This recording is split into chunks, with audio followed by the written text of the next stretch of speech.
Hello, good morning, ladies and gentlemen. Can you hear me? Anybody there? Okay, thank you, Michael. I think I can hear you all. So, let us start. Good morning from Thailand. In fact, it is just 9 a.m. in the morning here. Hope you all are doing great. Your families and friends, they are very much safe and sound in this time of great difficulty caused by COVID pandemic, and may God save the earth. So, do you hear me clearly?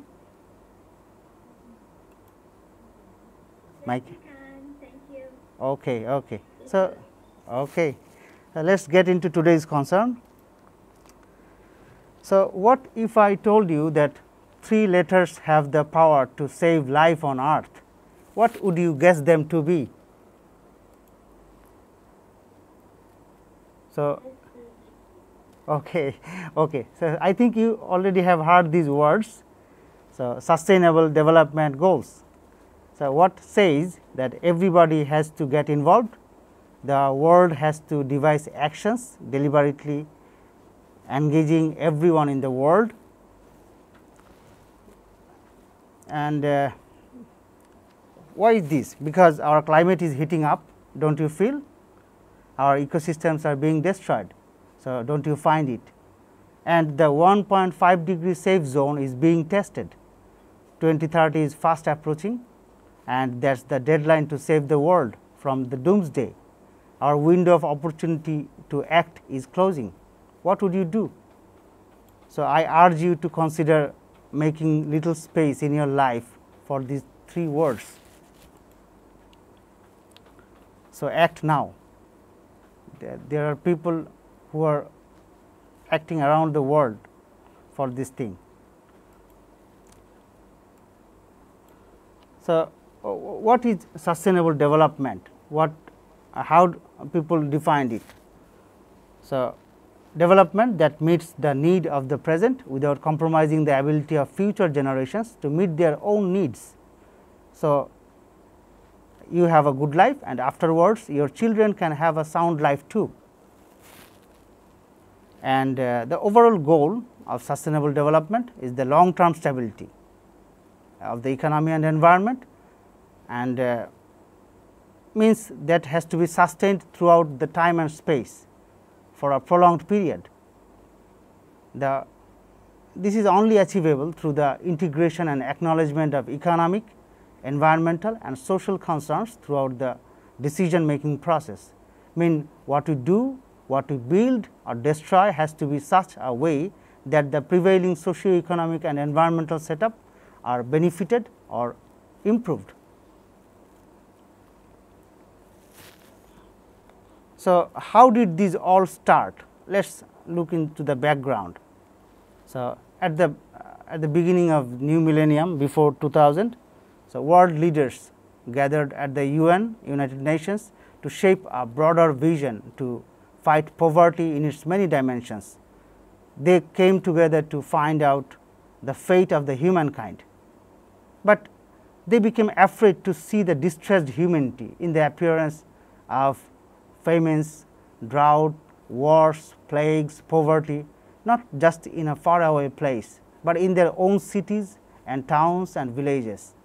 So, they found that this shouldn't go like this. They knew we had enough food to feed the world, but it was not getting shared. There were medicines for HIV and other diseases, but they are expensive. They knew that earthquakes and floods were inevitable, but that the high death tolls were not acceptable. That could be avoided always. So, they targeted some ambitious plans, a set of development goals, some targets were translated into 8 Millennium Development Goals. That how Mdgs evolved from 2000 to 2015. So, they thought of a future which was built in just a span of 15 years, which would be built. and would relieve the world from poverty and hunger and save from the worst effects of climate change. So, it was designed for 15 years from 2000 to 2015, and these were the MDGs. So, prior to SDGs, what we will going to talk about, there were MDGs, Millennium Development Goals. So, there were 8 goals. Number 1, to eradicate poverty and hunger. Number 2, the universal primary education achievement. Number 3, gender equality, empower women. So, number 4, child mortality reduction. Number 5, improving maternal health. 6, combat HIV, AIDS, virus, malaria and other diseases. And number 7, environmental sustainability assurance. And number 8, global partnership. So, after the tenure means after 2015, that has been assessed. How did MDG performed? How did people react, or how did the world react? So, did we achieve the goals? In brief, so SDGs, MDG tenure, they had significant achievements, but many people were left behind. It failed to consider the root causes of poverty and overlooked the gender inequality as well as the holistic nature of the development. So, that was not initially thought what it means actually. So, the goals made no mention of the human rights and did not specifically address the economic development. And while the MDGs in theory they were applied to all countries, but in reality those were actually targeted for the poor countries to achieve with financing from the wealthy states. And of course, MDGs did not consider environmental concerns very scrutinily. So, they did not concern about the greenhouse gas emission, did not concern about the water resource management. So, the climate change and environmental degradation undermine any progress achieved, and poor people suffered the most, and still conflicts remain the biggest threat to human development. So, what is the fact sheet? The fact sheets were after MDG, after 2015, millions of people still lived in poverty and hunger without access to the basic services. So, and about 1 billion people were still living on less than $1.25 a day. This is what World Bank measured, and more than 800 million people did not have enough food to eat, and women were still fighting to get their rights.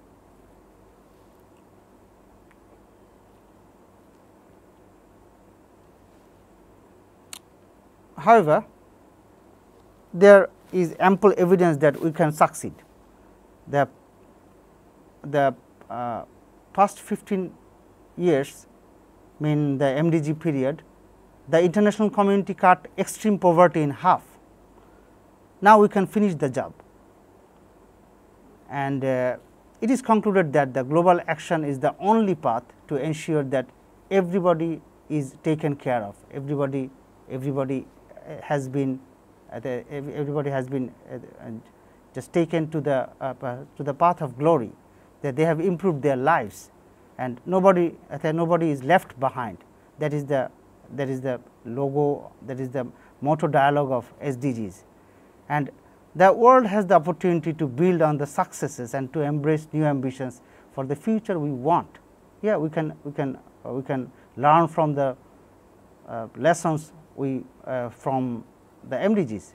We can build the new world on the successes of MDGs, and the new agenda should be truly universal and transformative. I will come into that point in a moment. And as the human race, we seek a sustainable future. So, for tagging the word sustainable, have you ever given it a thought? What does sustainable mean? Or is that just merely a word? Does it have a meaning? So, for tagging this word sustainable into this, for translating the development goals, the United Nations has put vigorous effort in designing the matrix of the whole scheme of sustainable development goals. Trust me, this is just not a word. Attaining sustainability in every action that is devised to reach the target has made them very tough, tougher than before, more expensive, more time consuming than before. So, what is the trade off? So if you really look, if you really look into the matrix of SDGs now, you will find a win-win situation. You may have to give it a greater effort, but in return you will find great benefits for yourself, for the humankind, for the earth. So, this has not been, so these goals, targets, this set of things have not been produced overnight. The whole process of adopting these goals were cumbersome, technical, tactical and very thoughtful to make them really sustainable. This is an analogous illustration of the dimensions of the development goals of two eras, so Mdgs and SDGs. So, we shifted our fate, the earth's fate, the world from the era of Millennium Development Goals to Sustainable Development Goals. So, both of the tenures spanned for 15 years. So, it also shows that how SDGs are supposed to fill up the gaps of the Mdgs. So, main change is adopted in the holistic approach of the new development goals. So, while Mdgs mainly dealt with SDGs, they dealt with the reduction of poverty, extending the basic services in poor countries. SDGs are taking all-in approach. They are leaving no one behind. Everybody is involved, irrespective of rich or poor countries, irrespective of the gender, irrespective of everything. So, everybody is in. SDGs are even thought of a safe SDGs that thought of a safe and peaceful society, which is imperative for our well-being, for our socio-economic point of view. SDG agendas are robust and more dynamic and innovative.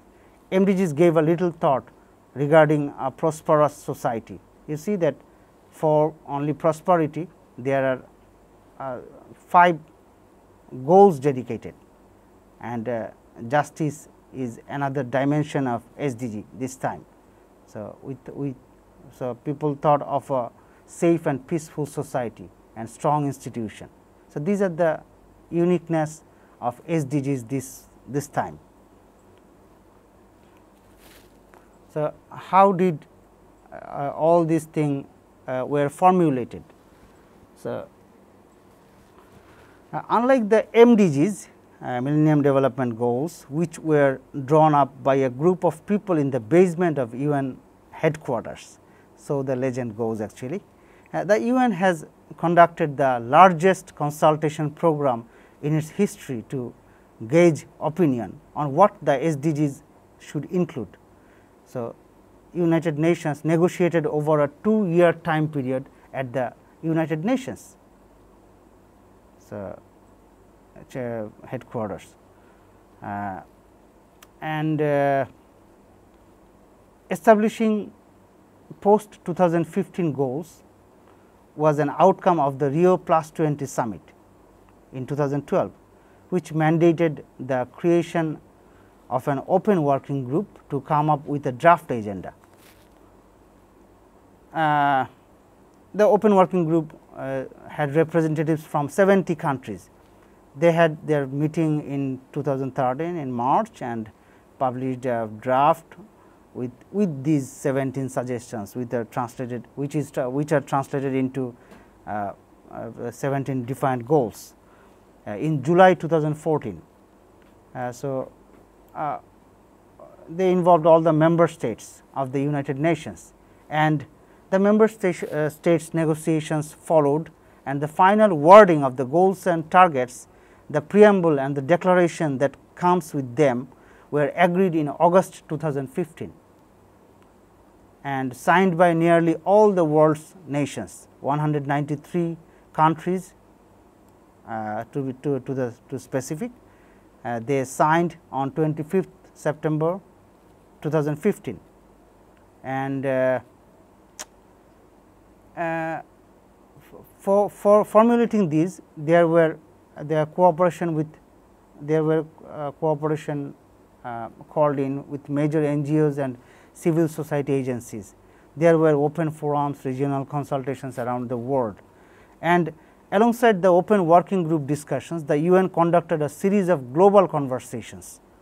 So, there were 11 thematic and 83 national consultations and door-to-door surveys, and so surveys of over 4.5 million people about the most important goals and how they could be achieved.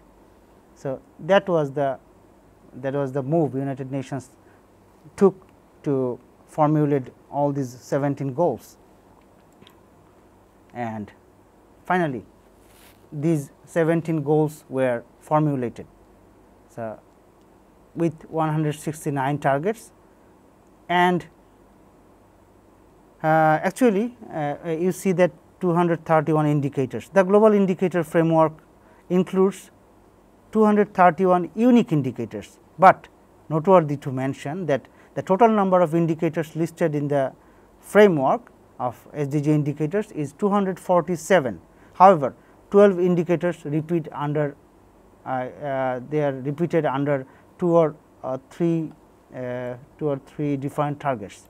So, the unique numbers come into 231, and we will go into details with these goals one after another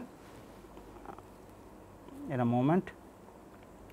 So, before that we will talk about the three main pillars of SDGs. So, now sustainable development, the new focus on sustainable, on the basic concept that needs to consider the relationship between the nature and the society. So, nearly everything man does or plans to do on earth has implications for the environment, economy or society, subsequently on the continued existence of ourselves and well-being of the human race. So,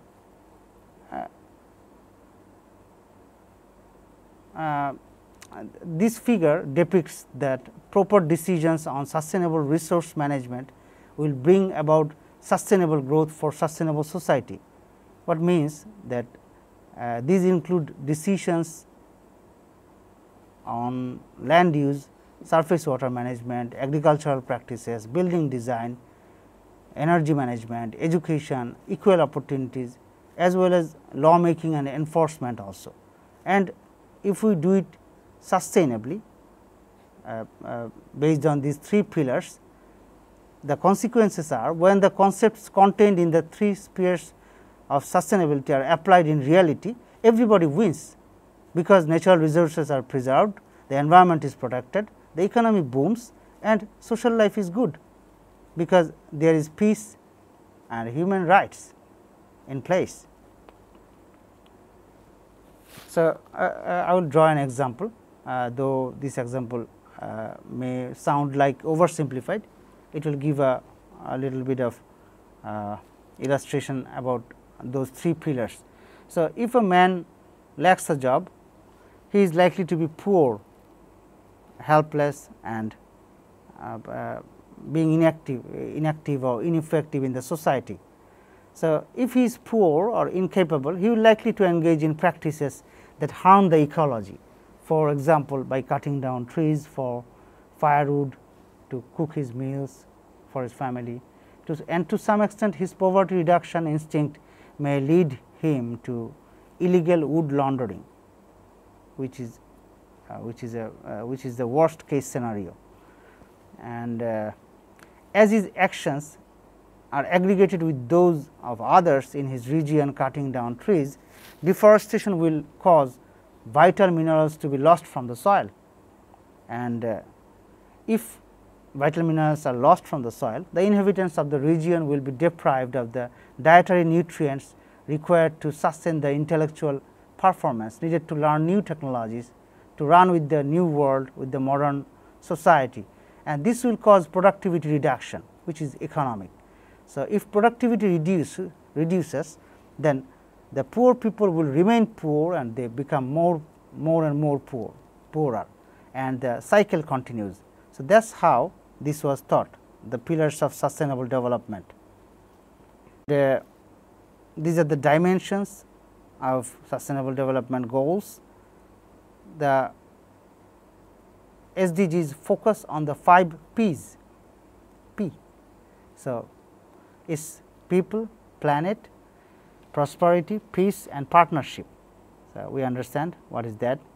Prosperity is continued economic and technological growth in harmony with the nature, and we have to secure peace, and the overall target is the well-being of all the people and protection of the earth ecosystem for now and for the future generation. And most importantly, the 17 goals have been designed focusing on these 5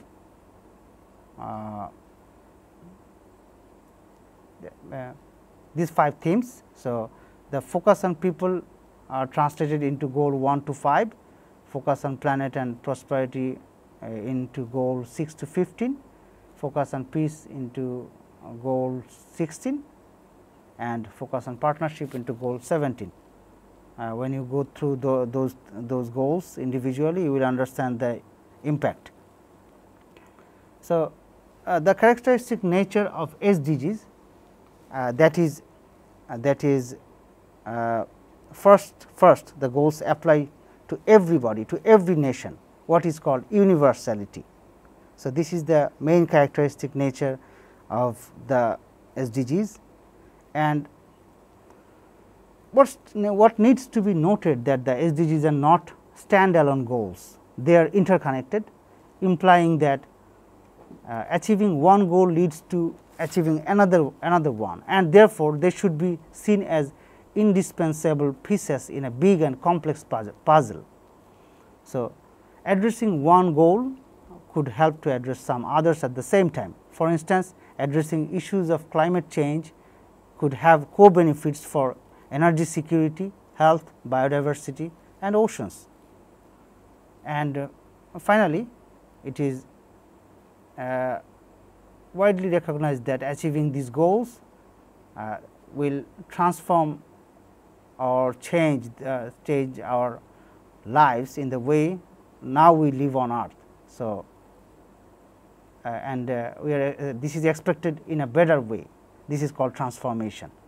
So, these 3 are the characteristic natures. So, integration, universality and transformation. Now, let us look into the 17 individual goals. Okay. Before that, I have talked about the 3 pillars. I have talked about the themes of SDGs and this characteristic nature. I would like to show you a video illustration on these things.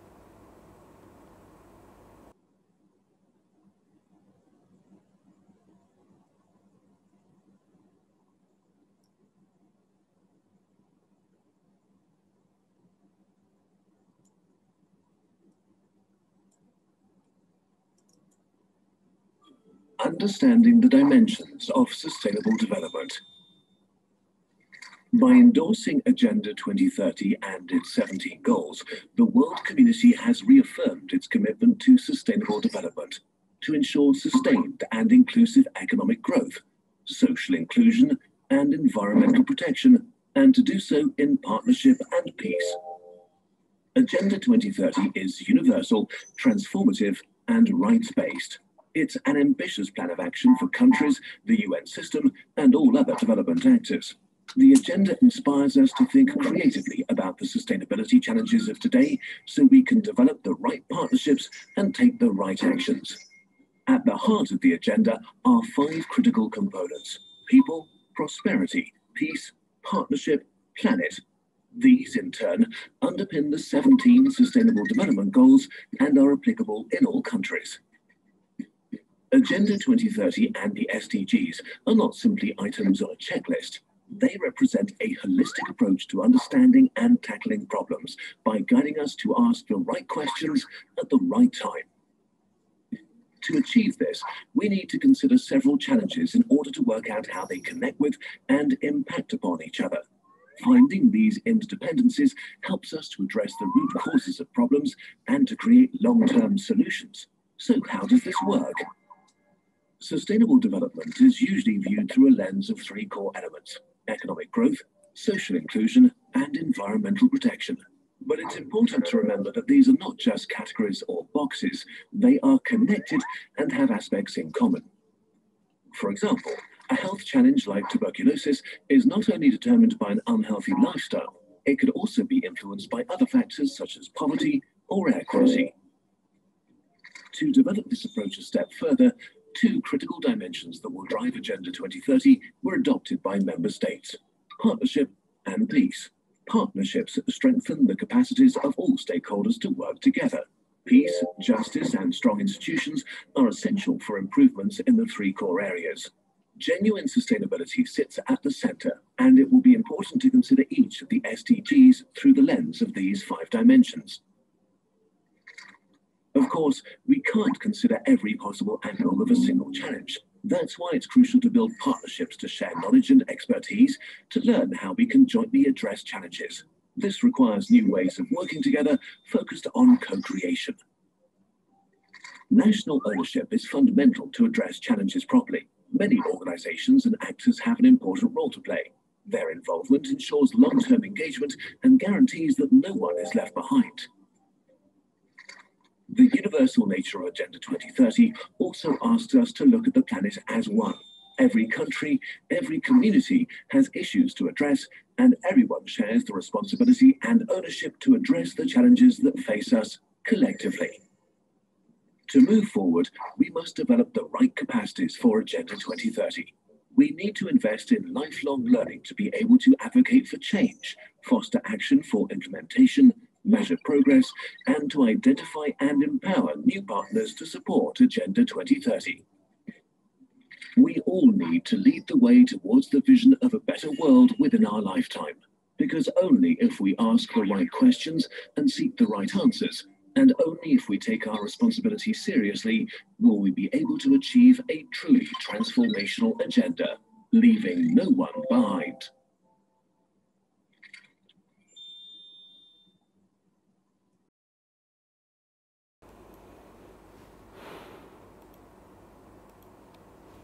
So thank you all, and we come back again. So let's look into the individual development goals. The number 1 goal is the no poverty and extreme poverty in all its forms everywhere by 2030. This is an ambitious goal, but we believe it can be done. In 2000, the world committed to half the number of people living in extreme poverty by 2015, and we met that goal. However, more than 800 million people around the world, they still live on less than $1.25 a day. So thereby they are living in the extreme poverty. Now it's time to build on what we learned and end poverty altogether. So number 2, end hunger, achieve food security and improved nutrition, and promote sustainable agriculture. In the past 20 years, hunger has dropped by almost half also. Many countries that used to suffer from famine and hunger can now meet the nutritional needs of their most vulnerable people. This is an incredible accomplishment. Now we can go further and end hunger and malnutrition once and for all. That means doing things such as promoting sustainable agriculture and supporting small farmers, etc. So, does that sound hectic? But for the sake of the nearly 1 out of every 9 people on earth who go to bed hungry every night, we have got to try. Imagine a world where everyone has access to sufficient and nutritious food all the year round is heavenly. Now, together we can make that a reality by 2030. Ensure healthy lives and promote well-being for all at all the ages. So, we all know how important it is to be in good health. Our health determines our ability and affects our everyday life, from how much we enjoy our life to what extent we can perform any work. That is why there is a goal to make sure everyone has health coverage and access to safe and effective medicines and vaccines.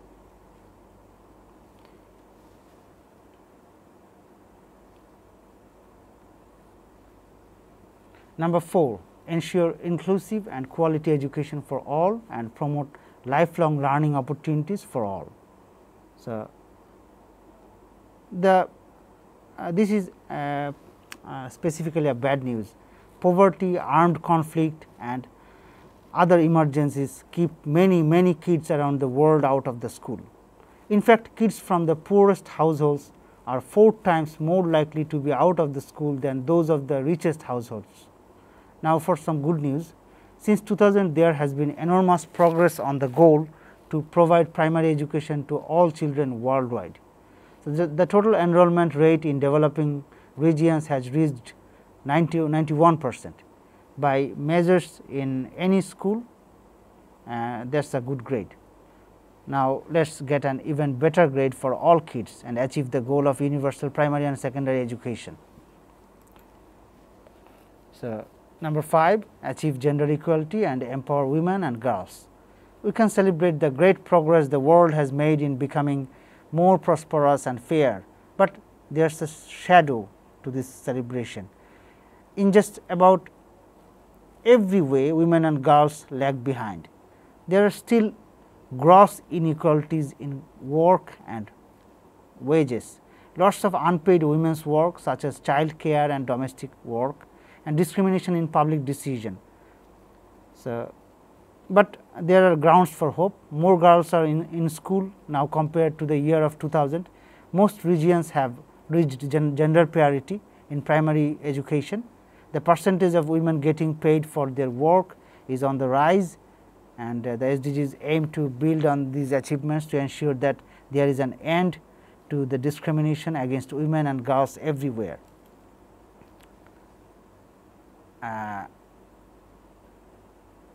Number 6 goal is ensure access to water and sanitation for all. So, everyone on earth should have access to safe and affordable drinking water. That is their right, no? So, and that is the goal for 2030. While many people take clean drinking water and sanitation for granted, many others do not. Water scarcity affects more than 40% of people around the world, and that number is projected to go even higher as a result of climate change. So, if we continue the path we are on, by 2050 at least 1 in 4 people are likely to be affected by recurring water shortages. But we can take a new path, more international cooperation, protecting wetlands and rivers, and sharing water treatment technologies. Number 7, ensure access to affordable, reliable, sustainable and modern energy for all. So, we will talk into little details about this agenda, because we are the sustainable management advocates. We are working on that. So, I will have a separate part for this goal. We will talk in details about this. So, number 7 goal, affordable and clean energy. Number 8, we promoting sustained, inclusive and sustainable economic growth, full and productive employment and decent work for all. So, an important part of the economic growth is that people have jobs that pay enough to support themselves and their families. The good news is that the middle class is growing worldwide, almost tripling in size in developing countries in the last 25 years to more than a third of the population. But today, job growth is not keeping pace with the growing labor force. things do not have to be that way. We can promote the policies that encourage entrepreneurship and job creation. We can eradicate forced labor, slavery and human trafficking, and in the end we can achieve the goal of decent work for all women and men by 2030. So, build resilient infrastructure, promote inclusive and sustainable industrialization and foster innovation. This is the goal number 9. So, technological progress helps us address big global challenges such as creating jobs and becoming more energy efficient. For example, intranet. The world is becoming ever more interconnected and prosperous. The more connected we are, the more we can all benefit from the wisdom and contributions of people everywhere on earth, and yet 4 billion people have no way of getting online, the vast majority of them in developing countries. There is a digital divide.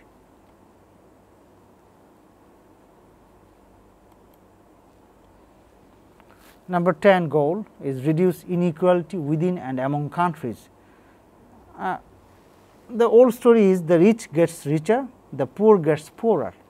The divide has never been starker. So, we can and we must adopt policies that create opportunity for everyone regardless of who they are or where they come from. Income inequality in a global problem is a global problem, income inequality that requires global solutions. So, that means improving the regulation of financial markets and institutions, sending development aid where it is most needed, and helping people migrate safely so that they can pursue opportunities. Together we now can change the direction of the old story of inequality.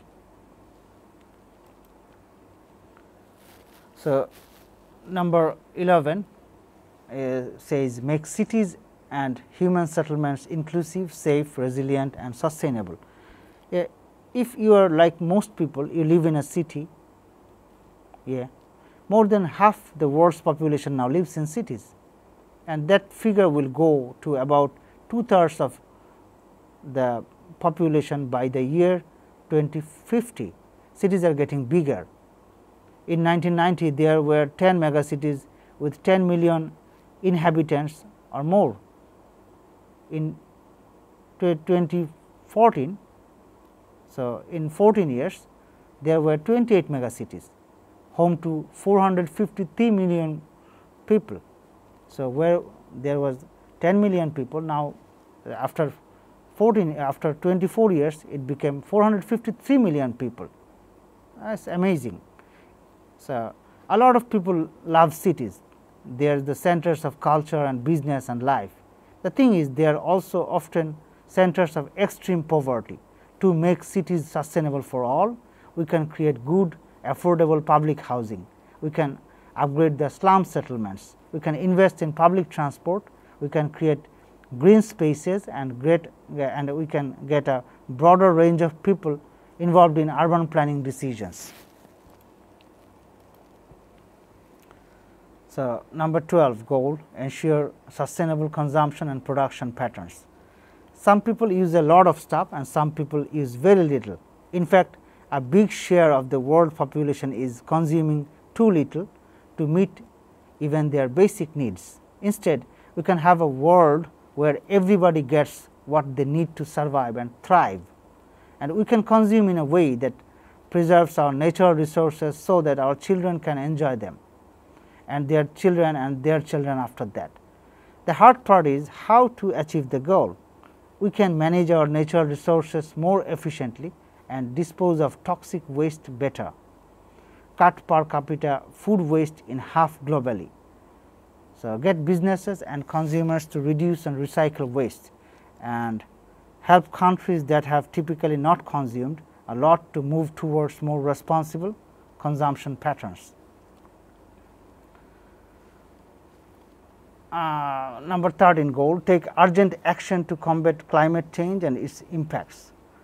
So, every country in the world is seeing that the drastic effects of climate change are coming some more than the others, just coming in a queue.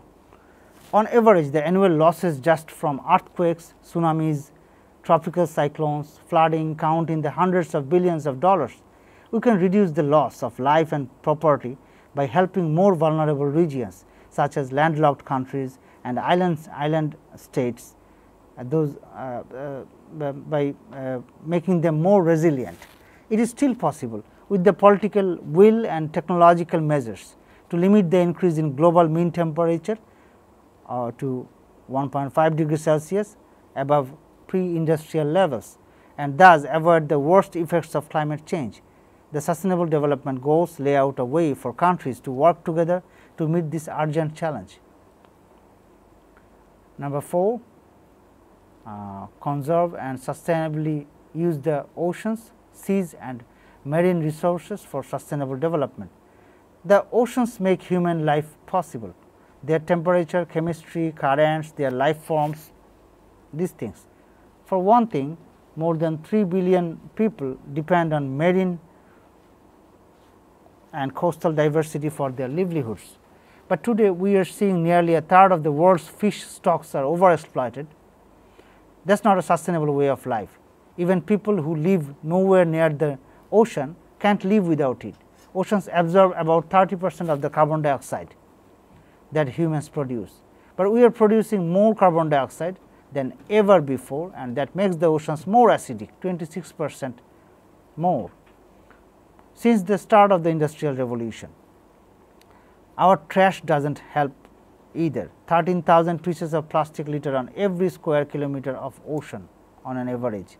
Sounds very bad. But don't despair. The SDGs indicate targets for managing and protecting life below water.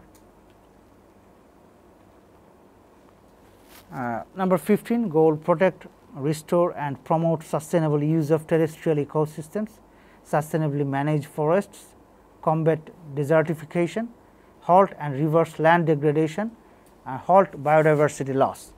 Humans and other animals rely on other forms of life on land for food, clean air, clean water, and as a means of combating climate change. Plant life makes up 80% of the human diet. Forests, which cover 30% of the Earth's surface, help keep the air and water clean and the Earth's climate in balance. That is not to mention they are home to millions of animal species, but the land and life on it are in trouble. Arable land is disappearing 30 to 35 times faster than it has been historically. Deserts are spreading, animal breeds are going extinct. We can turn these trends around. Fortunately, the SDGs aim to conserve and restore the use of terrestrial ecosystems such as forests, wetlands, drylands and mountains by 2030. Number 16. So, the goal number 16 says promote just, peaceful and inclusive societies for sustainable development, provide access to justice for all and build effective, accountable and inclusive institutions at all levels. So, how can a country develop without peace? How can people eat and teach and learn and work and raise families without peace? How can a country have peace without justice, without human rights, without government based on the rule of law? Some parts of the world enjoy relative peace and justice and may come to take it for granted. Other parts seem to be plagued by armed conflict, crime, torture and exploitation, all of which hinders their development. The goal of peace and justice is one for all countries to strive towards. The SDGs aim to reduce all forms of violence and propose that governments and communities find lasting solutions to conflict and insecurity. That means strengthening the rule of law, reducing the flow of illicit arms and bringing developing countries more into the center of institutions of global governance. The last goal is partnerships for the goals. So, it is worldwide partnership. Strengthen the means of implementation and revitalize the global partnership for sustainable development.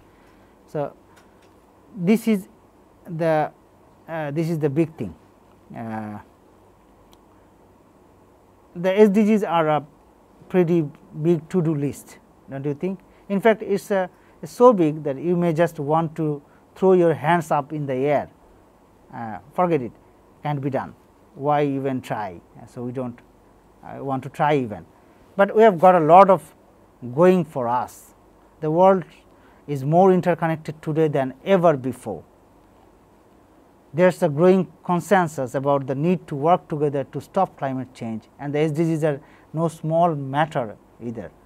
193 countries agreed on these goals. Incredible. 193 countries agreeing on anything, the final goal lays out a way for nations to work together to achieve all the other goals.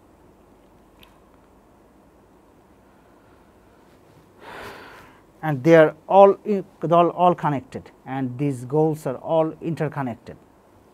So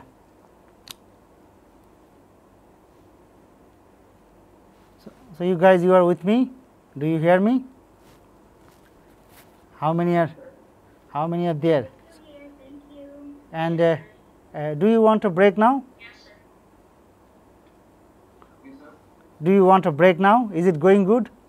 I should have asked you before. How do you feel? Is it okay? I am going with. You're fine, sir. Okay. Yeah. So after the I want to take a break. It's been almost 1 hour. So after that we will look into the UN materials, and there are progress tracking devices. I will get you into those things, and we will try to solve some. We will try to find your country statuses. So after that, and we still have the SDG 7 to discuss in detail. So let's take a break, guys. Is that okay? Yes, sir. Okay. So how about 20 minutes? It's 9:55. So let's start at 10:15. 10:15.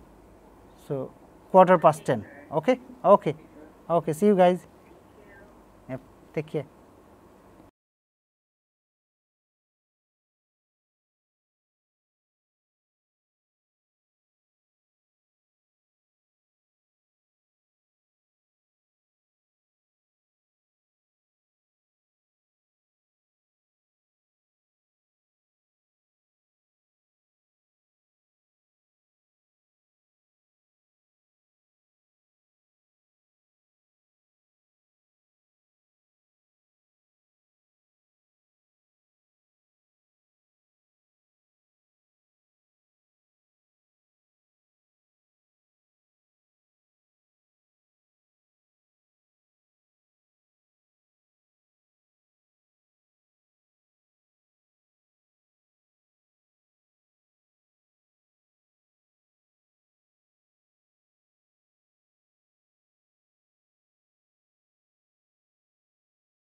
Hello, everybody.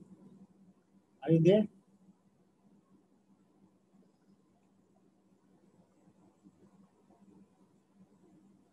Hello. Is there Hello. anybody listening to me? Yes. Okay. Yes, sir. Okay. So let's start again. So we were talking about the 17 goals. I briefly introduced those goals. Now, the prime nature is that those all are connected. So I will give you an instance. Like this is in the center, that's Sustainable Development Goal 12, which talks about the sustainable consumption and production. So if you look at the network, and this is the SDGs synergies. So you can see that the goal 12 is connected almost all the goals. So this is connected to 1, 2, not actually 3, but almost all other goals. Almost all other goals are there. So if you look at the network, so what we told that almost all the goals are interconnected, and this happens to every goal. So if you analyze it for a moment, so you can find that these things are interconnected in such a way that they are interdependent actually. So if you take care of one goal, the other goal is also taken care of. Other goals are also addressed. So, but there is an importance to assess the SDG synergies and managing the trade-offs. So, analyzing the relationship among these goals and targets are very much essential to avoid progress on one goal, preventing or even worsening the performance on another, so that we can be aware of that. So something like access to the clean water and sanitation, which is SDG 6, is an example of a highly interconnected goal also, like SDG 12, which I just showed you. While it is critical to lift people out of poverty, SDG 1, and foster the gender equality, SDG 5, the largest water consumers are the farmers, which holds the implications for SDG 2, no hunger. They will produce food.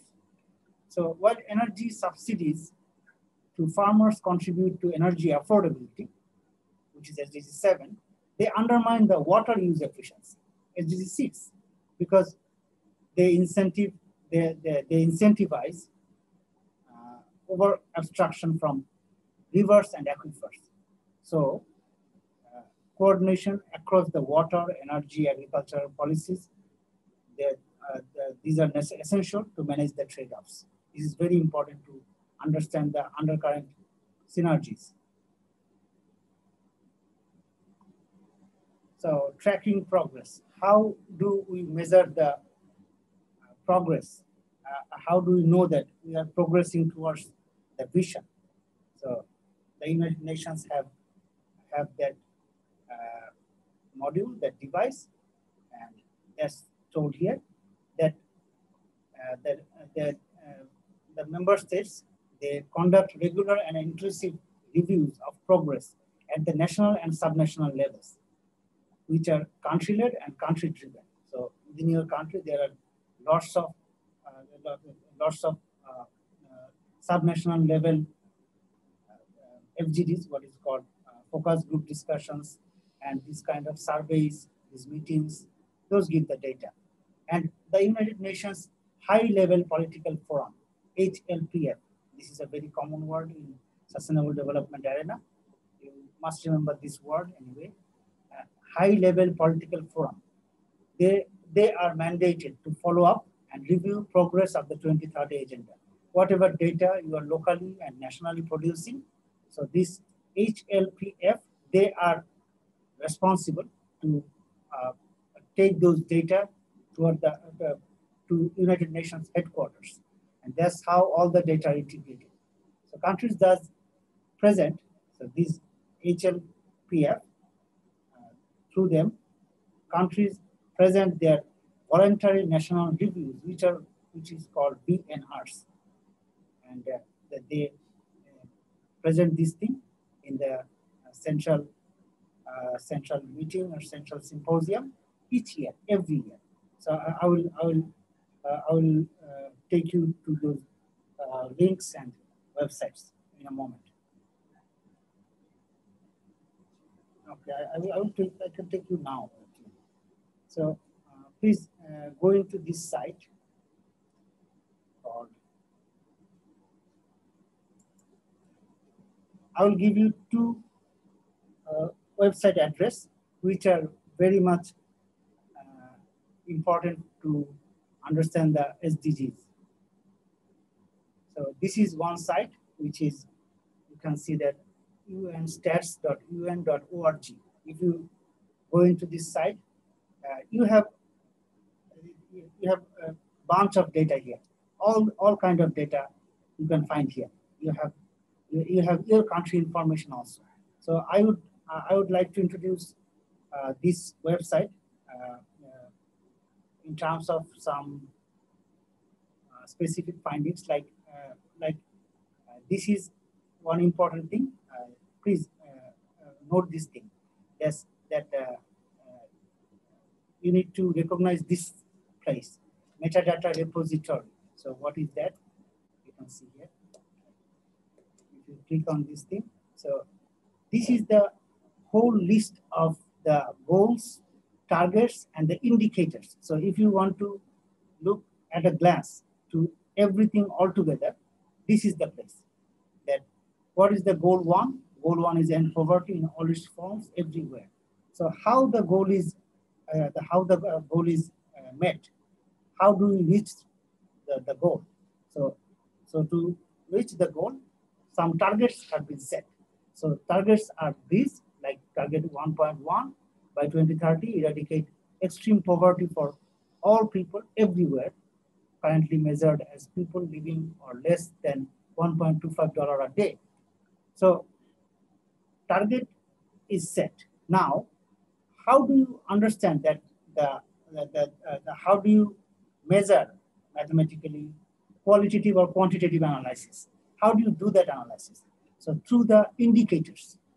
So this is the matrix of SDG. Please note this thing very carefully, that I told you in one slide that there are 17 goals, but there are 169 targets to reach those goals. 169 targets. So like this, goal 1 has target 1.1, target 1.2, target 1.3, 1.4, 1.5, and these things, though it's written target 1A, 1.A, target 1.B. So please note that these are not direct targets. Like these are not physical goals. These are some kind of abstract mechanism to reach the targets. So these are called actually means of implementation, or this is that. Just remember this word.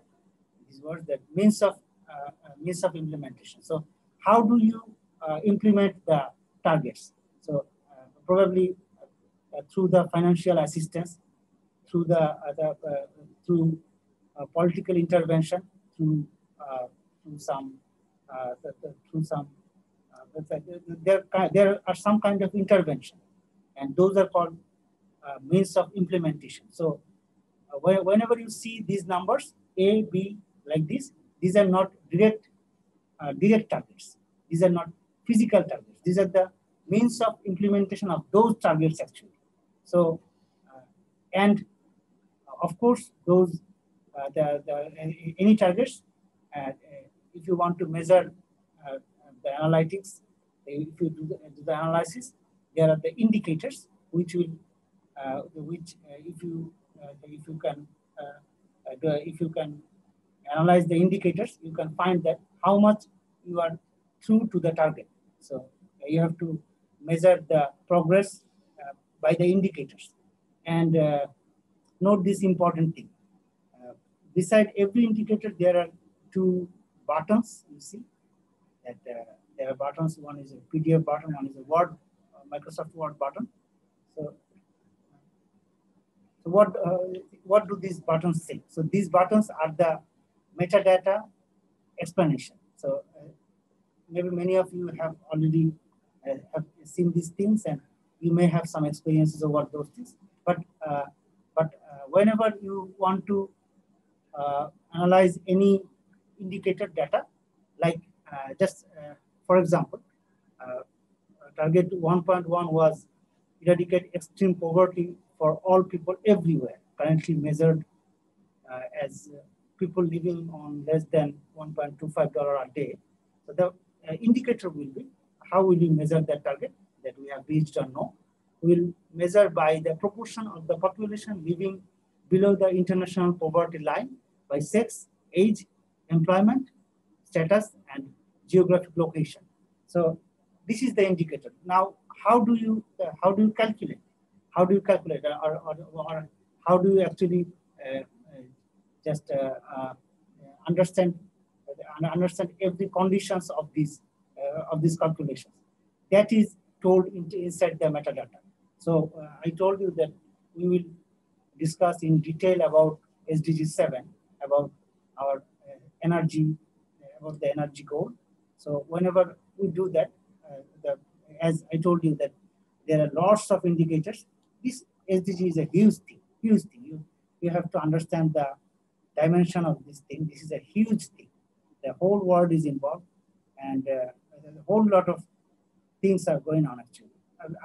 A big work, very big work. So probably this is not enough. This 3-hour session to talk about all these things are very much futile for understanding the SDG actually. So I'm just trying to give you a little bit of brief idea what everything what is everything about SDG. But these are the materials you can go through, and you may have some specific interest. So as I told you that we are the energy related people. I am studying in energy. I am working in energy back in my country. So I'm from Bangladesh. So they have not introduced me properly. So I work for the energy ministry in Bangladesh. So as we work in the energy ministry, as I work in the energy ministry, and I'm studying energy education. I'm a student of sustainable energy management. So for that reason, we are automatically interested into the energy targets. So I have worked a little bit about the energy goal of SDG 7. So I will show you how the metadata works and how the analysis can be done. Though I told you that this is a very complex thing. These are very complex things. Every indicator analysis is a big thing, very big thing. So these are very in-depth materials. You have to understand all the units, all the mathematical calculations, and then you will find one data only. And that's how these things are compiled, and the whole data are compiled for measuring the world's progress. So I think that you have understood that how the matrix is designed. So for every goal, there are a set of targets. If you reach the targets, then you can say that we have reached the goal already. So that's the UN selected goals and targets. And whether you have reached the target or no, you can analyze them by the set indicators. Those indicators metadata are here. So please remember this website that you can find all those 169 targets. And I told you that there are 231 unique indicators. The whole list is there, and every details of analyzing the indicators are inside inside of this file. So if you want to study any indicator specifically and in detail, then please go through these files. You can see that what are those things, and this is how. And I will show you when I reach SDG 7. I will talk in detail about that. So I will keep this thing open. You see, so many of them, so much. For yeah, Goal 7. So I will just keep it open. Goal 7 has 5 targets, and not 5 direct targets. What I told you, there are 3 direct targets and 2 means of implementation. So how do you fill up the other 3 main targets? So that 2 means of implementation will tell you how to fill up the targets. And if you fulfill the target, then it says that you have reached your goal. Plain and simple. I will keep it open. And now I will go back to our slide 7.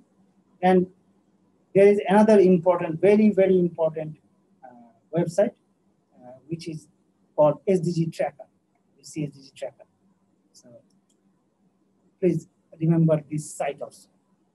So SDG Tracker is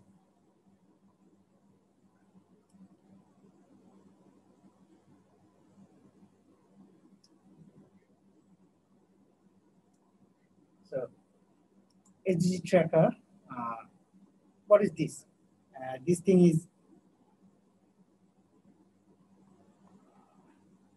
is the progress measuring window.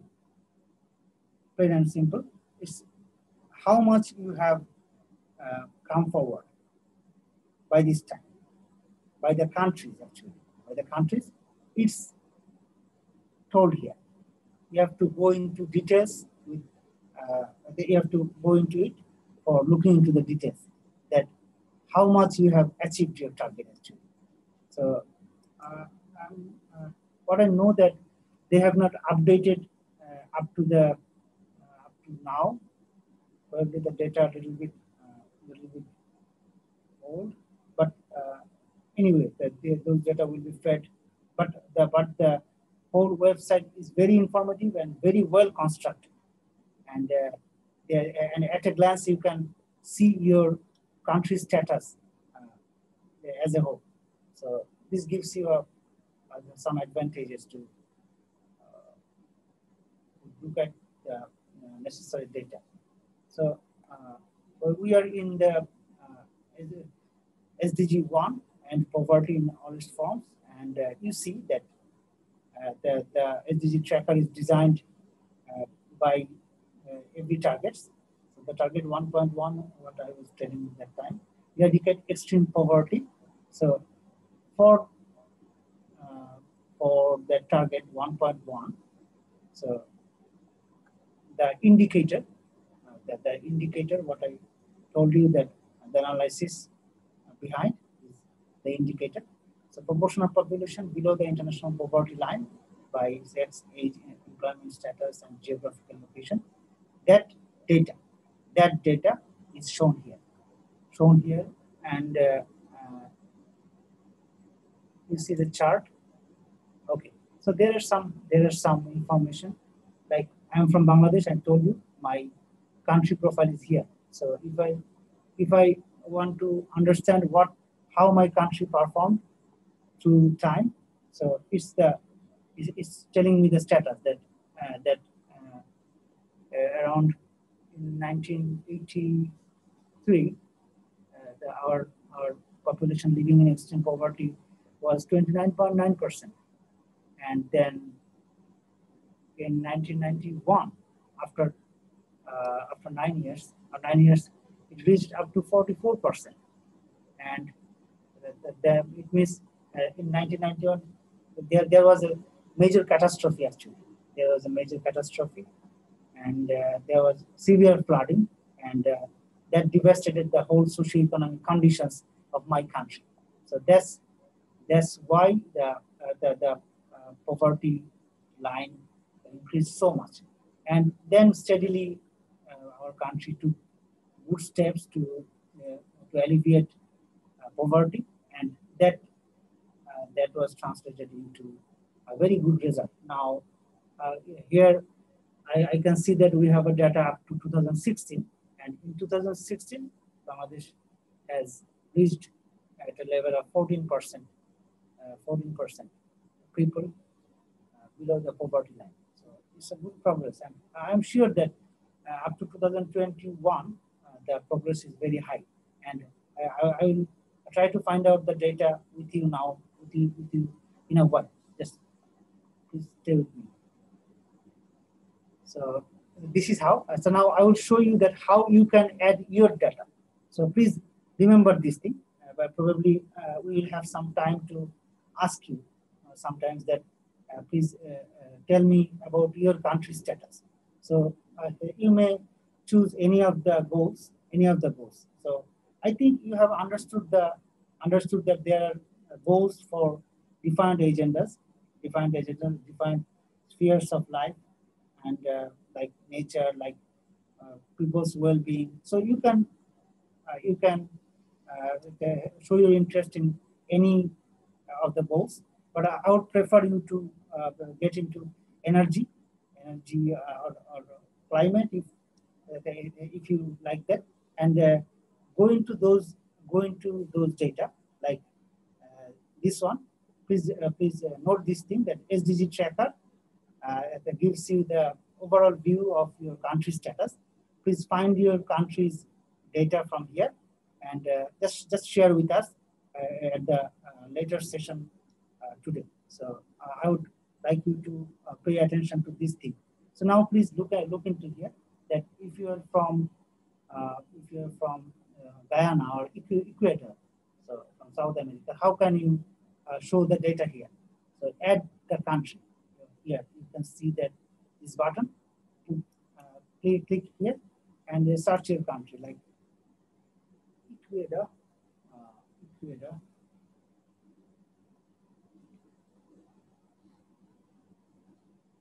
Why is it not coming? Here I can see Ecuador here. Sorry, so Ecuador, or you can see. You want to see Philippines? Sorry. So Ecuador is added, and if you want to clean up the view, you can do that. You don't need others if you don't want. Like if you want the world data, let it be there.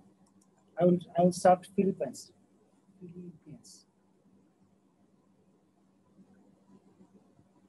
don't know what is happening.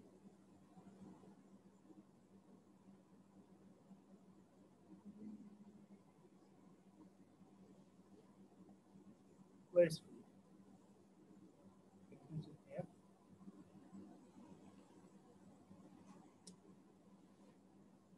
Sorry, I cannot find the information here.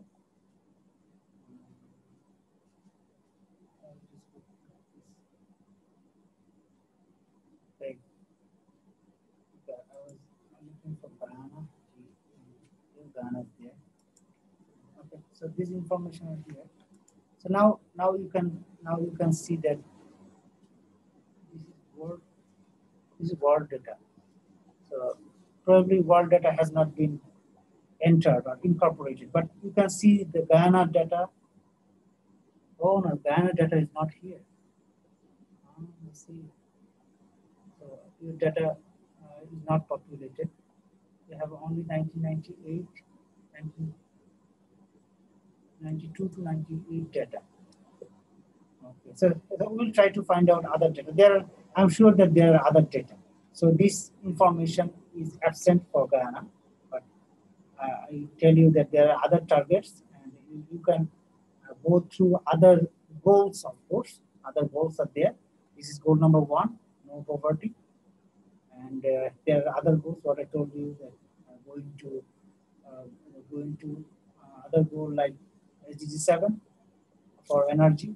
You try to find out your country data. But this is a very good site. What I tell you, that they give you the analytics. You can see your data, not actually the map shows the overall data. The map doesn't give you the country-specific data. But and the table, of course, it gives you the. It doesn't give you the. Yeah, it has the country-specific data, but it has the all the world's data together also, and the sources are mentioned where from the data have been collected, and you can download the data. Of course, okay, there are options like you can download through download as an Excel format. You can download the images as images, something like this, and yes, and there are all those targets also. I would like you to look into some goals whenever we have some time at the later session. So, so I would like to see that if you please share your country status on a goal overall, addressing everything of that goal. Like if you go for energy goal, so there are three main indicators. I would like you to collect information for all those three targets. So how far your country reached up to those targets. So probably we'll have some time to assess those things.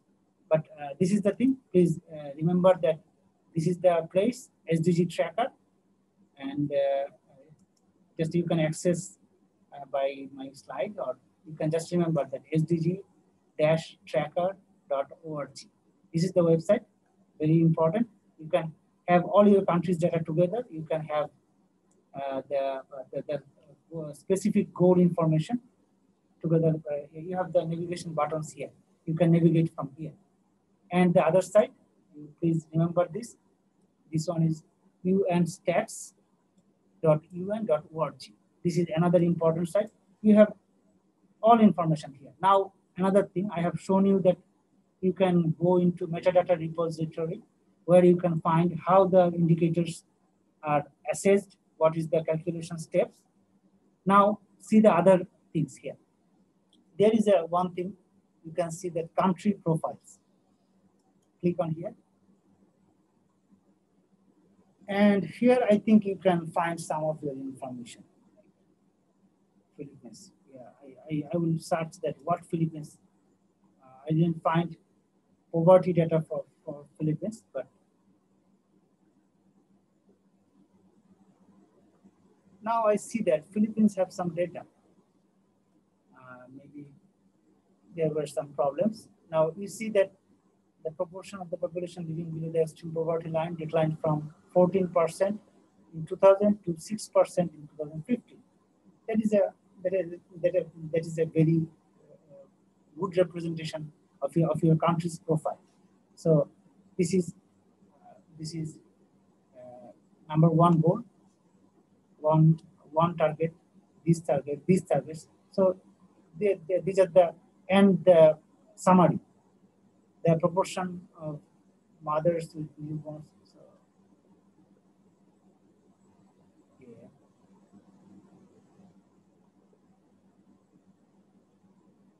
There are lots of information.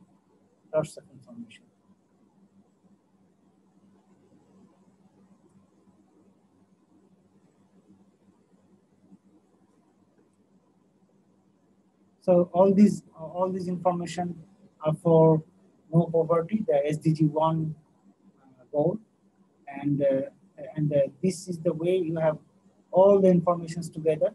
You can gather your country-specific information, whatever data is available up to there, 2018 data for this indicator, for this target, the proportion of the population suffering from hunger. This is a target, and this is the target. Means this target is addressed by this indicator. So this indicator gives you this data, and from here you can get the whole idea of the picture of your country, that how far you are advancing towards the sustainable development goals. So please remember this site also. showing you again. So this website, unstats.un.org. So from here, you want to see the indicators and targets and goals all together with the metadata. Go into metadata repository. You want to have your country's information on the specific goals. You go into country profiles. Remember these two places.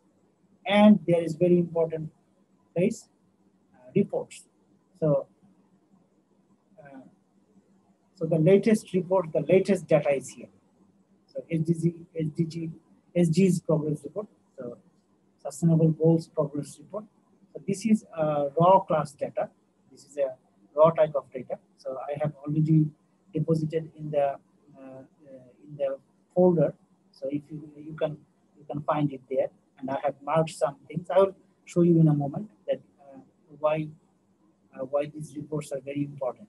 And this is a compiled and nice report with all the illustrations. And this is a raw report, what I told you, because this doesn't contain any kind of illustrations, only the data, only the information. And this is a whole report, a very nice one with infographics, with lot of graphical interfaces. So very beautiful report, and it has all the latest information. So I have put these two reports into the folder. You can access, or you can, or you just can download from here. These things are free. United Nations, these agendas like Sustainable Development Goals, all data are usually free. All data are usually free. So you can have your country specific. The country specific data are not available here. There are goal specific reports. So as I will go through SDG 7, I will show you that there are responsible authorities who collect the data, who make the reports. So you have to go through those institutions or organizations' websites to find the specific data on that goal. So these are big things. They're very big things. Anyway, so I'll show you these two reports in a moment. And okay, so all I wanted to show that, remember these two sites, and you have to access these two sites at a later session today. So please remember this slide also. Okay, so we went through this and we went to the last, but there are very good video illustrations. You want to have all the information about one specific goal all together. Not reading the information. If you want to see the information, a good illustration. So this is the place. What can you do.earth. So here you have all these very good videos. So and you will like them. You will like them. Your people will like them. Your children will like them. So just please go through these things. And I told you that, and there are also many other sites. There are a bunch of websites for supporting SDG progress, information, everything. So these are some very high class and United Nations affiliated websites. So I mentioned only them, but United Nations also have hundreds of websites supporting the goals anyway. So if you are interested in sustainable development goals, you will know all of them in course. So I think I need to move now to our specific agenda. So SDG 7, Sustainable Development Goal 7. What does it say? The Sustainable Development Goal says that ensure access to affordable, reliable, sustainable, and modern energy for all. So all these adjectives bear very definite meaning. those are very much. It is crucial to understand what are these things. It has to be affordable. Okay, people can have at a cheap price, reliable. So if it is electricity, it means that the electricity has to be stable. It's that the voltage will not fluctuate, something like this. It has to be sustainable. I have told about what is sustainable. So it has to be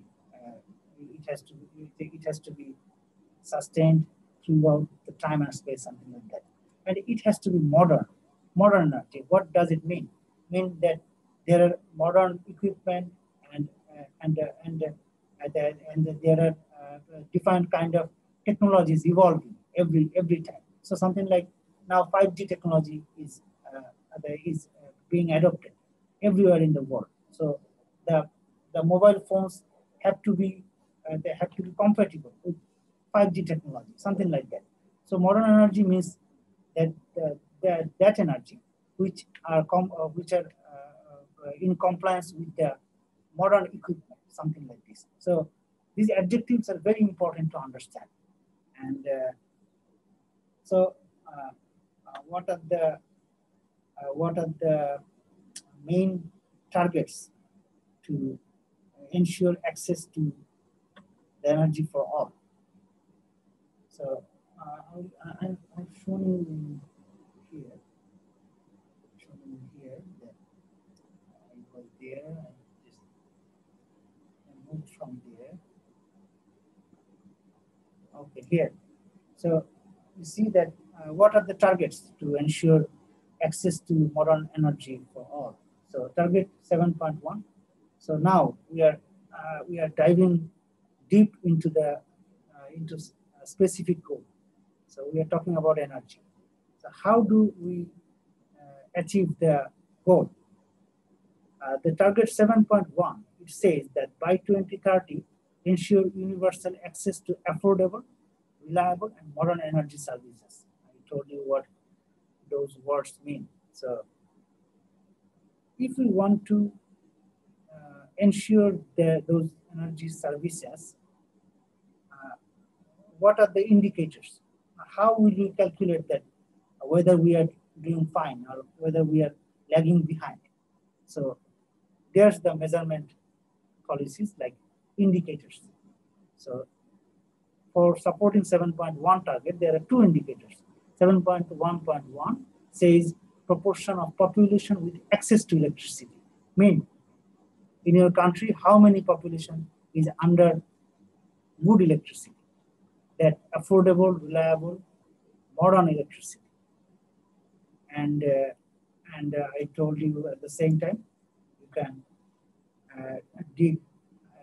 dive deep into SDG tracker. Here you have this information, access to electricity. And this is the number 7.1.1 indicator. You just saw proportion of population with access to electricity. It says, so then the data is here. So for the whole world, if you look at the whole world, so this blackish almost, this navy blue color, the dark navy blue color, this represents that these countries have access, almost they have the 100% access. They have the 100% population have the access to modern electricity. And Africa and sub-Saharan African countries, those are still lacking. We have the data, we'll show you in a moment. And as we are here now, please find these things for your country. So I would like you to tell me, share with us all that what is your country's situation. So if you come into the energy sector, these are the data. So if you select SDG 7 to talk about, please find the data here, and you know how to access your country data. I told you you can search here, you can find your data, and if somehow you don't find your country specific data, then in the other website, I showed you that there is the option that you can find. Okay. So this website you have that country profiles. So if you just click country profiles and you find your data, and that can supplement your your graphs and talks. If you want to talk about that thing, that how much population is under electricity access, then there you might get the data. You might get the data. This and this website is the same. I just don't want to lose this place, so I'm sticking on to it. So, and then the indicator 7.1.2, proportion of population with primary reliance on clean fuels and technology. So, what does it mean? So, what is clean fuels? So, clean fuels are those which do not emit the greenhouse gases and the carbon dioxide gases, or they emit very minimum or negligible amount. So, mostly LNG, liquefied natural gas, or natural gas, or LPG, liquefied petroleum gas. These things are mostly clean fuels. So these burn without emitting any carbon dioxide emission or methane gas, or which are responsible for the greenhouse gas emission. So proportion of population with primary reliance on clean fuels and technology also. So if you are using electric stoves, you are using the good technology. You are not burning fuel. So something like this. So this data is here also. 7.1.2 proportion of population with primary reliance. So you can see the data. What is the world status? You can see here. And what is your country specific data? You can go from chart and you can find your country specific data, something like this. And target 7.2, it says that increase increase substantially the share of renewable energy in the global energy mix. So I think you have the idea about the global, about the energy mix. So I think you know energy mix. Energy mix is the proportion of different kinds of energy resources into the that is called TPSE, TPES, total primary energy supply. So this is a common universal term, total primary energy supply. So your country surely does that assessment every year. So if you go into that data, you will find that how much natural gas has been used for burning, for production, and how much coal is burned, and how much renewable energy has been used. Those all come into the total primary energy mix, like TPES, total primary energy supply data. So that in that 100%. So let me show you somehow. Total primary energy supply.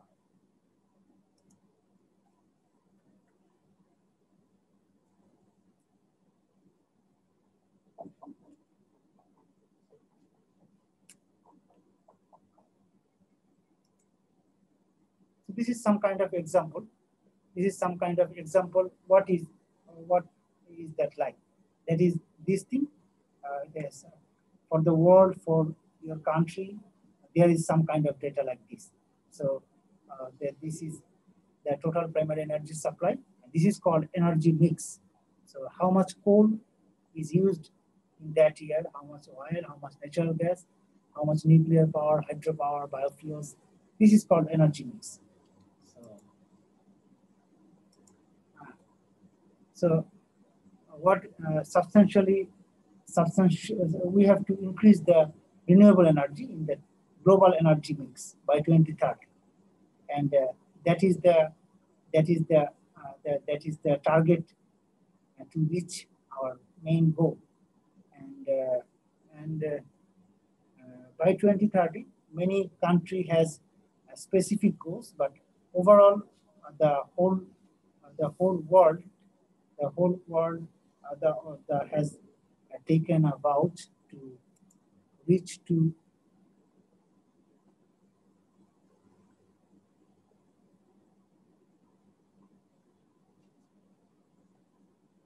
reach to 50% by 2050. Sorry, by 2040, and 100% from 100% by 2050. So that's a very ambitious goal, but renewables are increasing. Renewable energy technologies are evolving, so there is a hope that it can be achieved somehow. And then target. Yes, just for one moment. For assessing the target, we have the indicator that renewable energy share in total final energy consumption.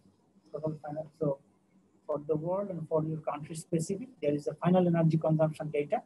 So you have to assess and measure the renewable energy share within that. That is the indicator that how much you are through the target, how much ahead you are through the target. So this indicator will say. And target 7.3 by 2030, double the global rate of improvement in energy efficiency. So,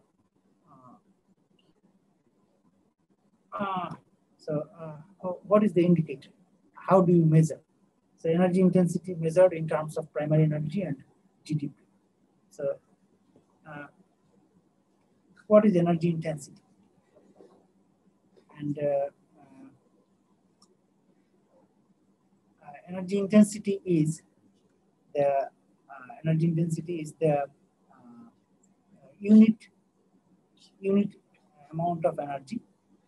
Usually is measured in ton of oil equivalent, which is called TOE. And for the country, for the world, the measurement unit is million ton oil equivalent per GDP in $1 billion. Per GDP in $1 billion. That is the energy intensity measured in terms of the primary energy and GDP. And that indicator will give you the data how far you are in doubling the global rate of improvement in energy efficiency. And there are two other targets, 7A and 7B. I told you before that these are not direct targets, these are the means of implementation. How we implement these targets. So, before I go into the means of implementation, I would like to show you some metadata structure. So how this indicator is defined in terms of metadata. What is the rule of assessing? You just cannot. You just don't have the option to calculate as you wish, something like this. There are set rules. There are set calculation methodologies. You have to follow by the rules. You have to follow the methodology. So I will just click on this thing. What said that global energy intensity measured in terms of primary energy and GDP. So this is the calculation methodology. So these are the things you can go through the whole thing. So the concept, just look at it here. Total energy supply as defined by the International Recommendations for Energy Statistics, IRES, made up of production. So made up of production plus net imports minus international marine and aviation bunkers plus stock changes. And GDP, gross domestic product. So you have to measure the total energy supply per GDP. That is called the the energy intensity measurement. That is the thing. So GDP, we know what is GDP, and how we measure the total energy supply. It's clearly told that production plus production plus net imports minus international marine and aviation bunkers plus stock changes. So this is very clear. You have to calculate through this methodology, and here you find the calculation wheel. Okay, I need to hide it. No problem. So this is the way every metadata is explained. They have told, and behind this metadata, there are what is the unit of measurement? It's said. This is also said that purchasing. The energy intensity level of primary energy is expressed in megajoules of total energy supply per unit of purchasing power parity per GDP. So I think PPP, purchasing power parity. So if you want to just reiterate your knowledge about that, I want to reiterate my one. So what is purchasing power parity? So if you think of your currency against USD, suppose it's against the most universal one, United States dollars. So if you take your currency against the USD, then you know today's value. But that value doesn't mean that you will get the same product with the same value in your country and in other countries. So this is called purchasing power parity. So the exchange rate sometimes doesn't clarify the real purchasing power. So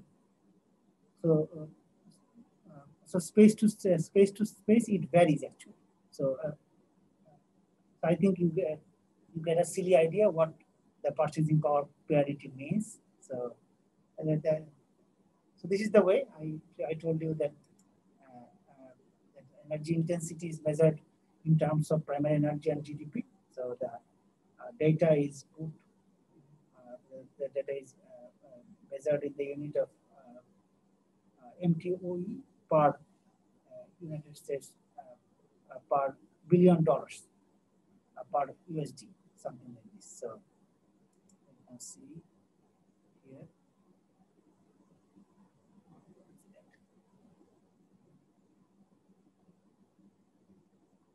Here.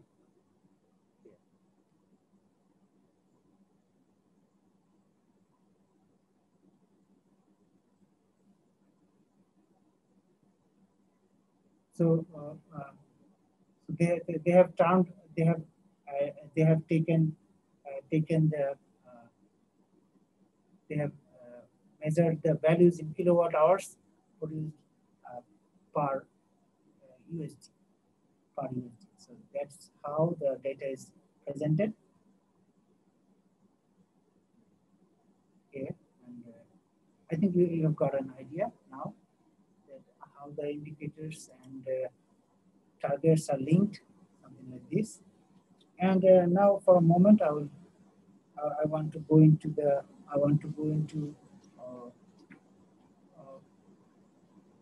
something about the means of implementation. So we understand that we have to increase the access to modern energy services. We have to give people the access to electricity, and we have to increase the renewable energy resources into our energy mix. We have to double the global rate of energy efficiency. How do we do that? We need money, plain and simple. So to accomplish a task, to formulate a project, you need money.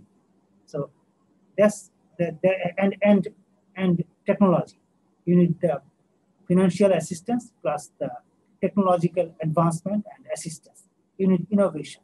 So these things are called the means of implementation. To fill up those targets, you need these things: money, innovation, technology. So these targets, these means of implementations, they say how you gain those things, how you just achieve those targets.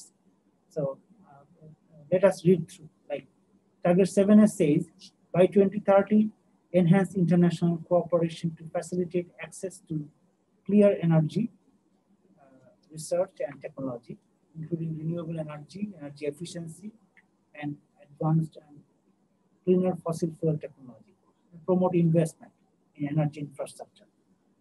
And so the main thing is that enhance international cooperation to facilitate access. So in research and technology, that's the thing. And target 7B says that expand the infrastructure and upgrade technology for supplying modern and sustainable. So whatever facilities you already have in place in your countries, expand that infrastructure, and sometimes you have to upgrade technologies to comply with the modern and sustainable energy services. That's the second target or means of action. So I will go back to the presentation and I will give some data about the progress and the status of these targets. So briefly, the fact sheet that now population with access to electricity grew from 83% in 2010 to 90% in 2019 around the world. And worldwide, still 2.6 billion people have to rely on the wood, charcoal, and this kind of solid fuels, and they don't have access to the clean energy. And indoor air pollution from using these kinds of combustible fuels, they caused 4.3 million deaths in 2012 alone. 4.3 million deaths, with women and girls accounting for 6 out of every 10 people. So, and 290 million children, around 40% of the world, attend primary schools without the electricity. Girls have to collect most of the fuel for their families. And 7 out of 10 African businesses, they lack reliable electricity.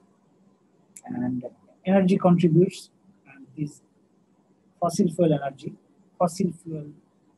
burning contributes 60% of the greenhouse gases, which causing climate change. So we need a change.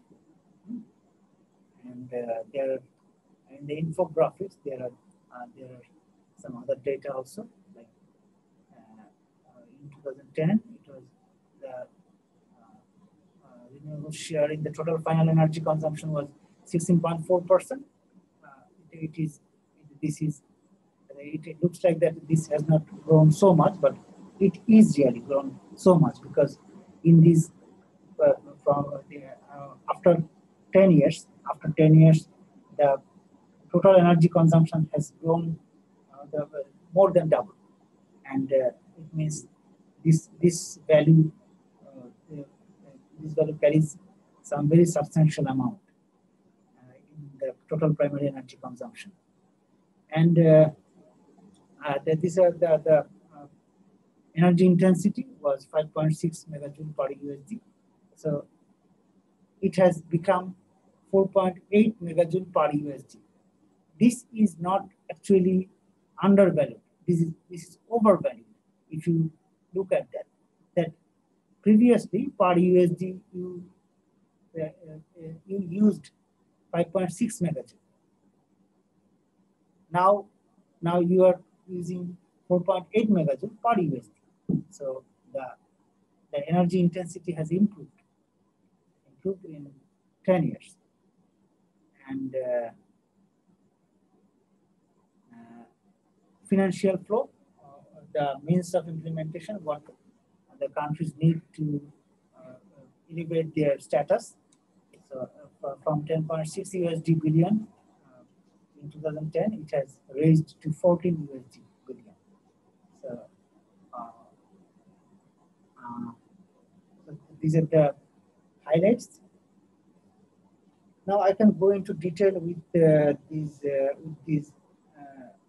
energy statistics, like I told you.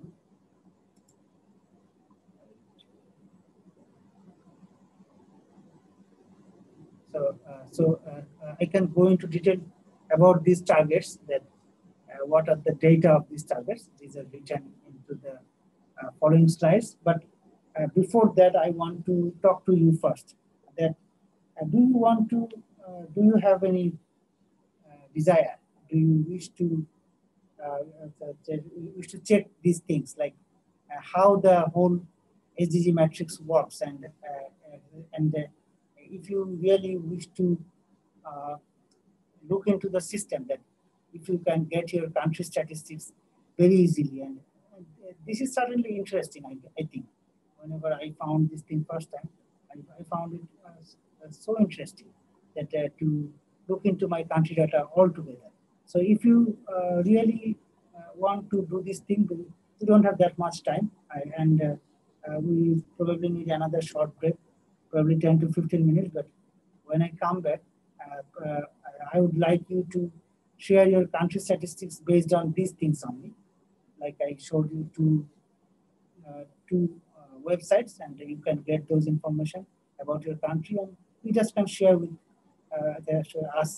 share with everybody of us here. So, are you willing to do that, or if not, I will just keep on going, talking, give you the progresses of energy. But the whole point of today's session is that to introduce you, or to reiterate your ideas, or to share our knowledges, what we know about the Sustainable Development Goals. So I have been talking for all this time. So if you share your ideas, there may be that may be good looking at you. So what do you think? I would like to ask you people. So you want to come forward? You want to share your ideas with some data, which I showed here? You are with me?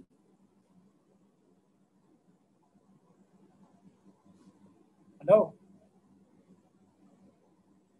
Yes, sir. We are still here. Mr. Amante. So Yeah. what do you think? So is it possible? Yeah. I think. I think this is possible. I think, as you have suggested, after the break, I suppose we can at least present a minute or two of some data that we tried to download based on the. Yeah. Thank you. So what I would say, that don't try to find all the data now. We don't have really that much time. Just go directly what I showed you, that directly into the SDG tracker, and find your desired indicator or the target, and just add your country, find that data. I wanted to be sure that you have understood the metrics, and you have understood the whole setup, what United Nations authority they are trying to give the people, that this is the way you work. This is the way it works, actually. So this is the point, that you just find this data very simply. Whatever is available now, just talk to us, something like this. So we have 40 minutes actually left for today's session. So I think you need a break for 10 minutes. So whenever we come back, you just talk to us that what do you think about this whole SDG, and what is your country status based on this information only. And maybe there are, I have given you several links, and I have given several reports also into the folder. You can find whole bunch of data inside those things. But I told you that this thing is really very big, so it needs time to look into any matter actually. So Mr. Amant is okay, but what about others? Nobody responded. Michael is there, Mr. Michael.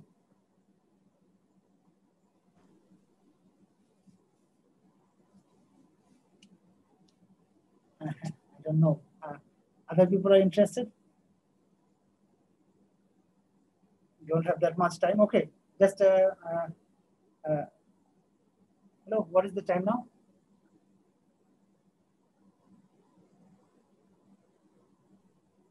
It's 11:20. Okay, so we will take 10 minutes break, a very short break, but because we will have just half an hour left. Yeah, I will give you some time to grab your coffee or tea or some water, and just go through the website, and when we come back, we'll start talking. Okay. So 10 minutes only. Okay. Okay. Okay, I'm pulling off now.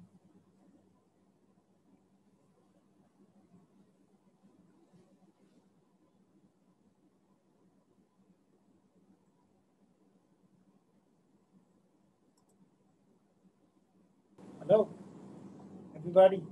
I'm here. How are you doing?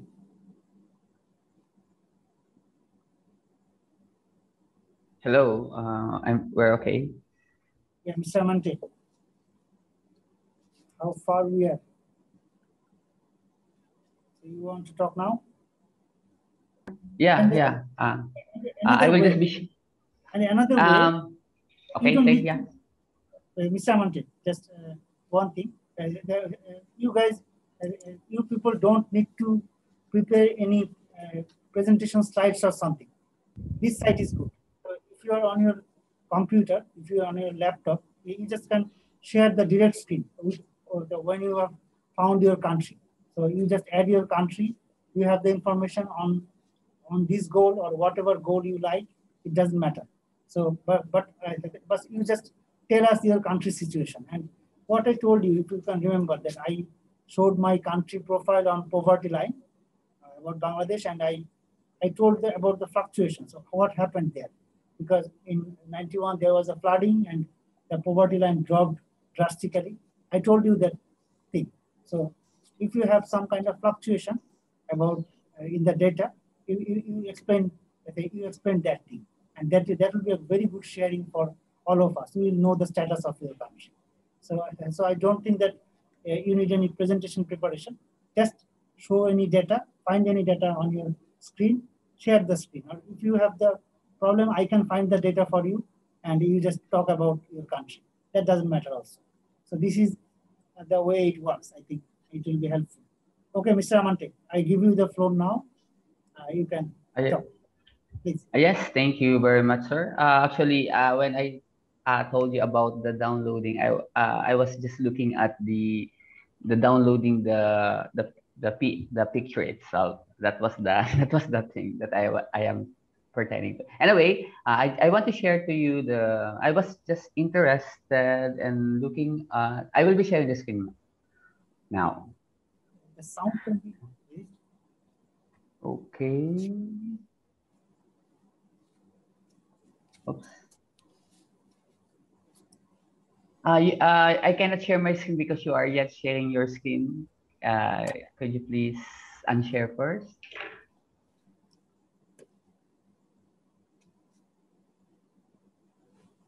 Is there a problem to share your screen?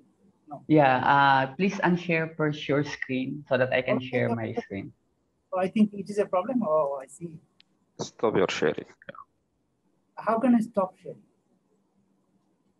I'm sorry. We are yet all new. Anyway. Hey, yes. Here you are. You can share your.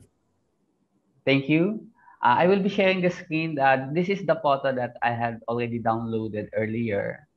I was just trying to see how's the status of electricity access in some of the Southeast Asian countries.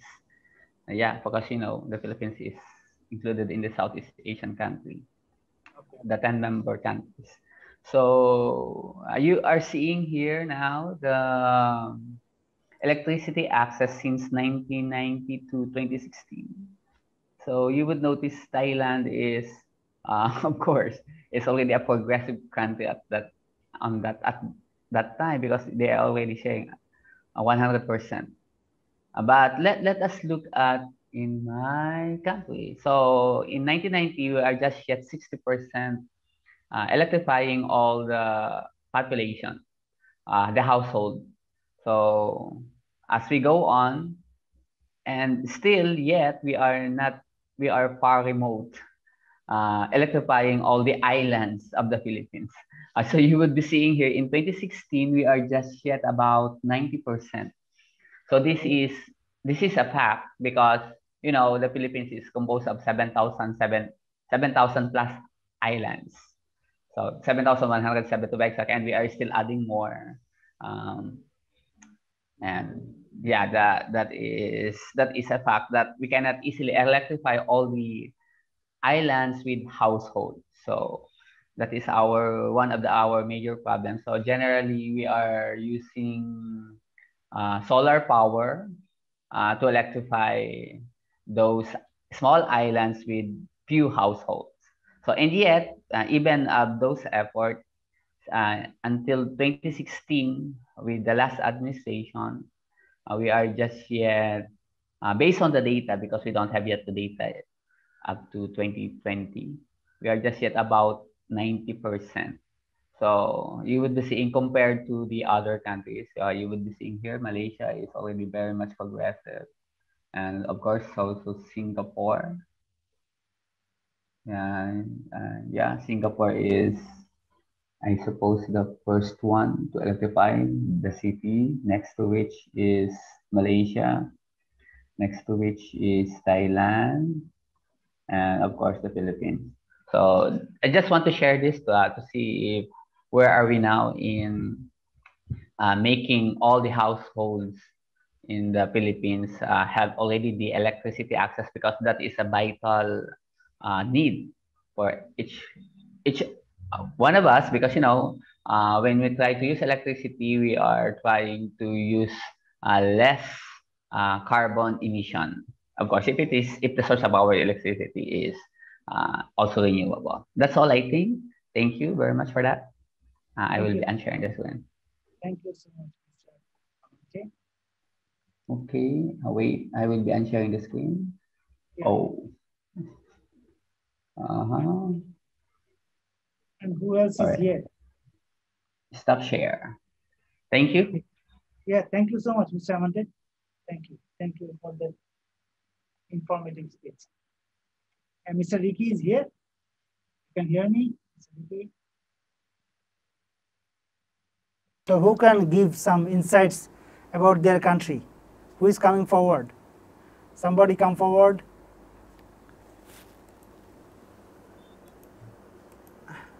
And Philippines is done already, I think. So we will give floor to the other country. Thank you. Okay. So, this is quite okay. This is quite okay. If Mr. Amante, he informed us about the electricity access.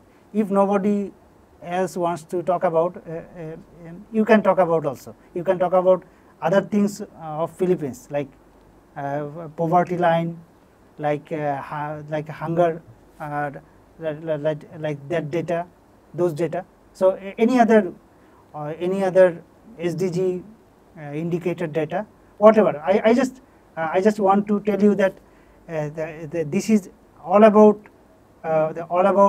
introducing the SDG matrix. So this is a very difficult thing. What I am repeating this thing again and again, that to understand in one go. So you have to be stick to these things for a while, know the metrics, how the indicators work, how the targets are fulfilled, and how far you are assessing the progress to the goals are. So these things are a little bit clumsy. So I just want you to walk through the systems the United Nations have put in place. So just look into these matters, how to know what is your status, just whatever. You don't need to find out the proper data for this year, whatever data is available, but those sites and those locations will help you to get some information about your country. So I just want you to access those things and tell us anything. So whoever wants can speak. Mr. John? Hello, I'm Zahra from Iran.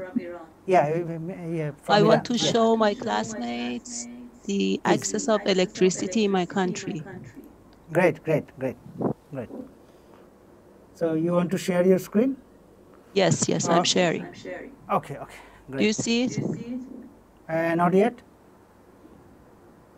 Okay, we are there, yes. It's almost 100%.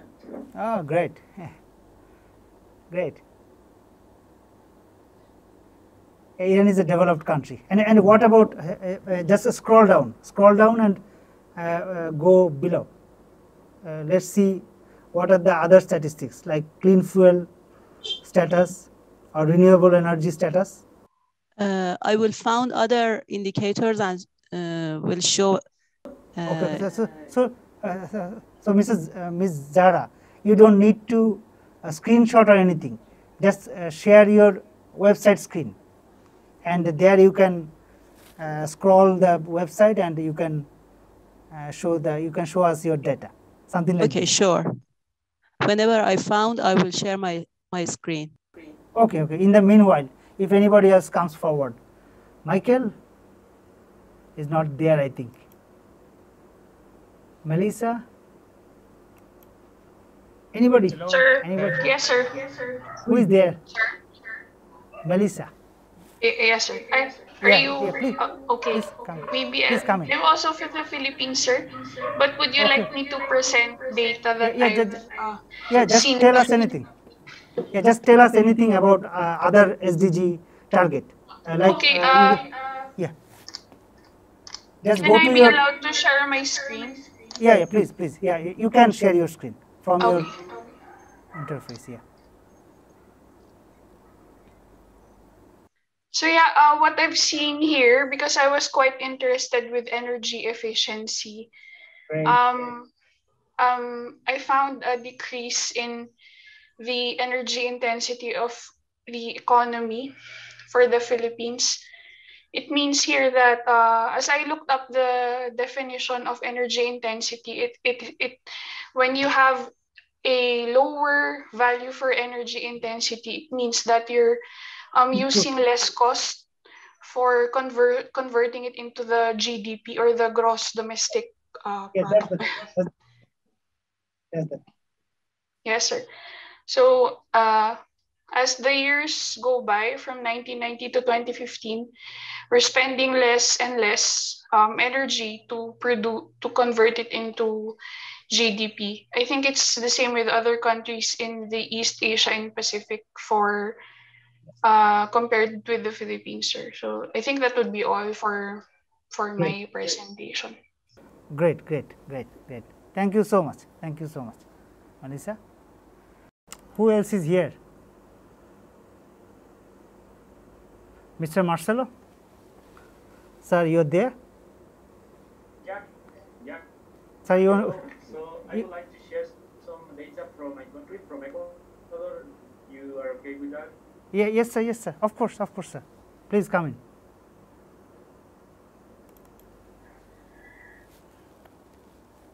So I think you now are seeing my screen. Yes, I can.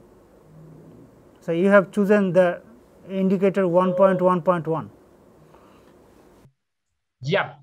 So I was interested in this indicator because here in Ecuador, this is kind of some important stuff, and the people living in extreme poverty. So I think we have done a lot of work about this, and we have reduced until 2016 until to 3.6% of the population living in extreme poverty. And I would like also to point out that we have here in 2000, we had a really big issue. We had a really big problem about the financial stuff in the country. So a lot of people had to go abroad and immigrate to another countries, especially to Spain or Italy. So a lot of people, a lot of the population just start living in the extreme poverty. But since then, we are being kind of reducing this percentage until 3.6. And I think currently we are going under this 3.6 as well. So that, I think that is something that it's really important here in my country, because there are a lot of people which is fighting against this extreme poverty. Yeah, very substantial growth, and it's almost none. And I think if you have the latest data up to 2020, this is probably next to none. This is probably nothing now. Your country has already elevated. Yeah, this is great to know. Great to know. Okay. Yeah, thank you so much. Thank you so much. Thank you. Thank you, sir. Thank you, sir. Anybody else want to talk?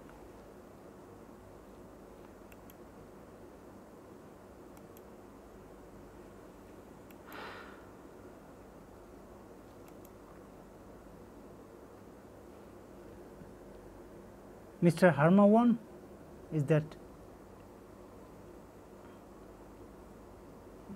If anybody can hear me.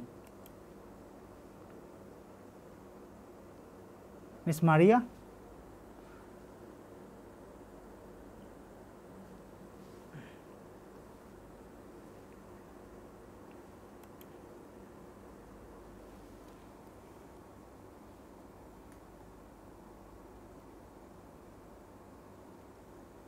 Hey, what happened? Hey, the connection is gone. Recording stopped. Recording in progress.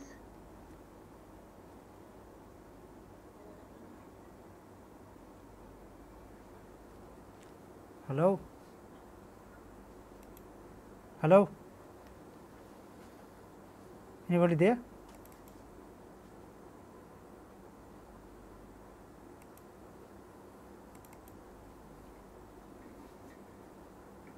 Anybody there? Sir, I would like to share my screen. Who is this, please? Can you hear me? Who is this, please?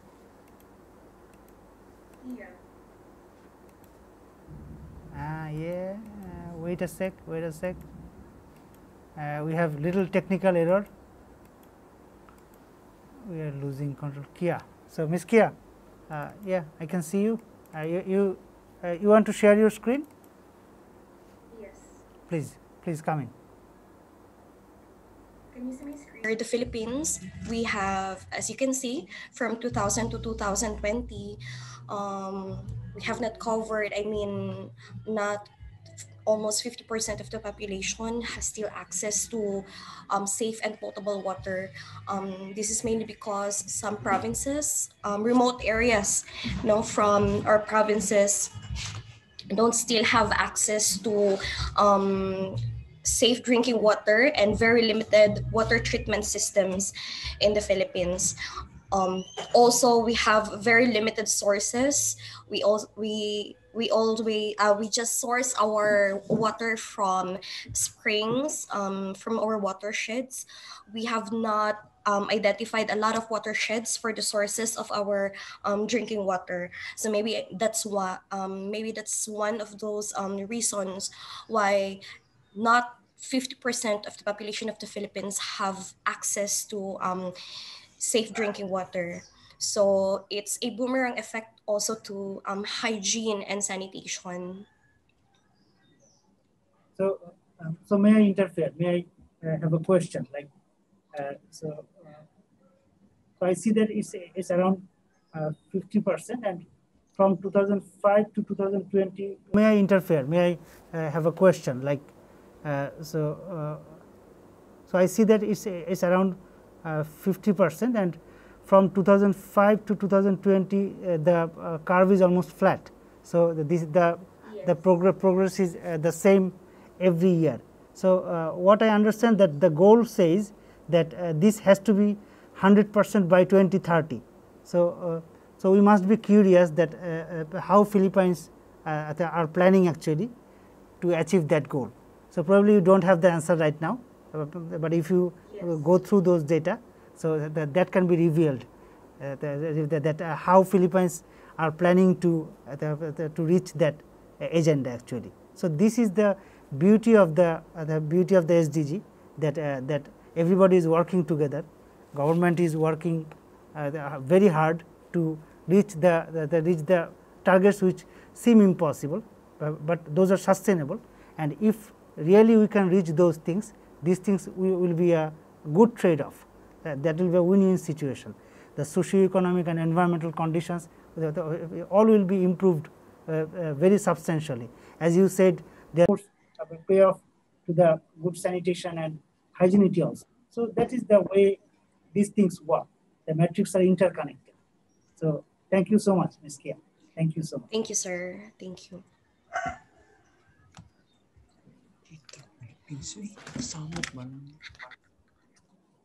Sir, madam, anybody else? Anybody wants to speak or show something?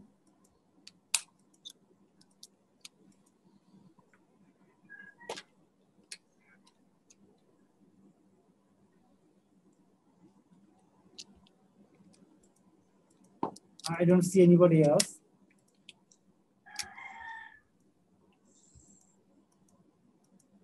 So, Jara, are you still there? Yes. You wanted to finish, yeah, madam. So, if you wanted to finish, just share your screen. If it's just directly from your screen. I have checked these factors that my friends had shown for my country. Okay. This topic was really interesting to me. Okay, thank you so much. Thank you so much. That's all about this session, to make you a walkthrough, to give you a walkthrough whatever the world is here. This is the biggest endeavor the world has taken. Cumulatively, collectively, the world has taken a very big target, and if that is achieved, the whole world will be elevated to a richness, a certain serenity, certain beauty. So, that is a dreamy project actually, if I say it a project, but it is our livelihood actually. So, we want to live a good life, we want to lead. So, if you have something, then.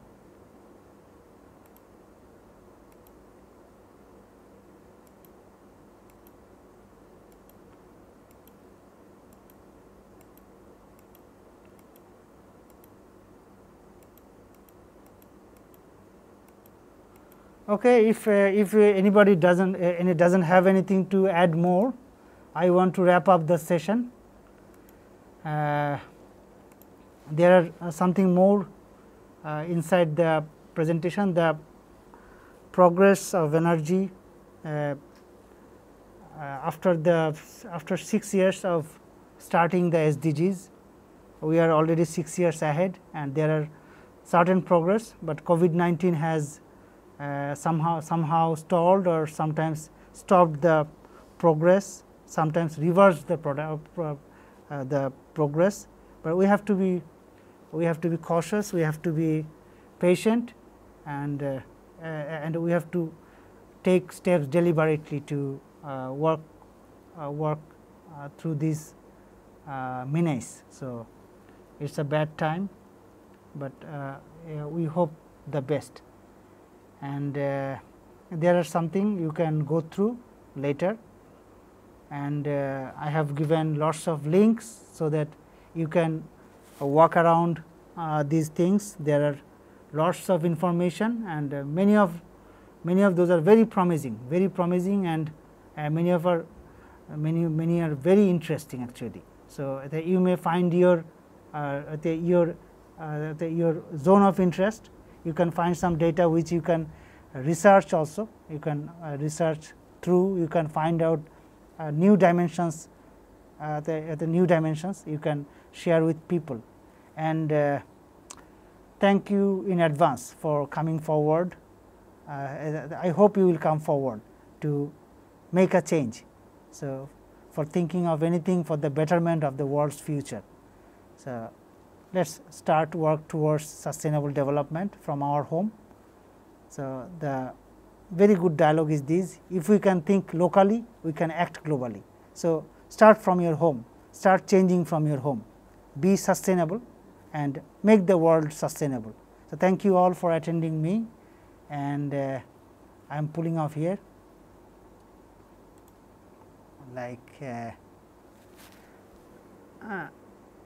So, I tell you goodbye and take care of yourself, be safe and sound around, and goodbye to you all again. Thank you. Goodbye. Thank you. Thank you so much. Thank you. Thank you very much. Thank you so much. Thank you so much. Goodbye. Thank you so much.